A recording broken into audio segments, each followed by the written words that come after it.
overrule it.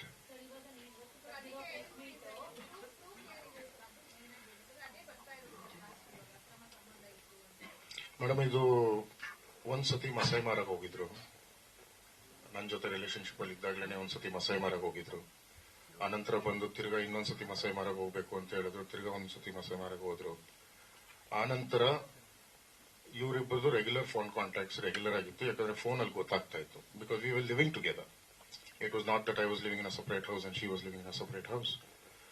So I could relate what was happening anta. So ಎರಡು ಮೂರು ಸತಿ ನಾನು ಕ್ವಶನ್ ಕೇಳಿದೆ. She ignored it. ಒಂದ್ ಸತಿ ನನಗೆ ಬ್ರದರ್ ತರ ಅಂತ ಅಂದ್ರು. ಇನ್ನೊಂದ್ಸತಿ ಫಾದರ್ಲಿ ಫಿಗರ್ 55 years old ಮನುಷ್ಯ ಅಂತ ಅಂದಿದ್ರು. ಆನಂತರ ಟ್ಯಾಂಜಾನಿಯಾಗ ಹೋಗ್ಬೇಕಾದ್ರೆ I got to know that he's a married man with a kid ಅಂತ. ಟ್ಯಾಂಜಾನಿಯಿಂದ ಬಂದ ಮೇಲೆ ಅವ್ರ regular phone contacts, regular phone conversations over heard ಮಾಡಿದಾಗ ಐ ಗಾಟ್ ದಿ ಸಸ್ಪಿಷನ್ ಬಂದಾಗ ಕೇಳಿದೆ. ಸುಮಾರು ಫೋಟೋಗ್ರಾಫ್ಸ್ ಪೋಸ್ಟ್ ಮಾಡಿದ್ರು. ಸುಮಾರು ಫೋಟೋಗ್ರಾಫ್ಸ್ ಅವ್ರ ಫೋನಲ್ಲಿ ಇತ್ತು. ಆನಂತರ ಸುಮಾರು ಸತಿ ಕಮ್ಯುನಿಕೇಟ್ ಮಾಡ್ತಾ ಇದ್ರು. ಸೊ ಆ ಡೌಟ್ ಮೇಲೆ ಕೇಳಿದಕ್ಕೆ ದಟ್ಸ್ ವೆನ್ ಎವ್ರಿಥಿಂಗ್ ಸ್ಟಾರ್ಟೆಡ್.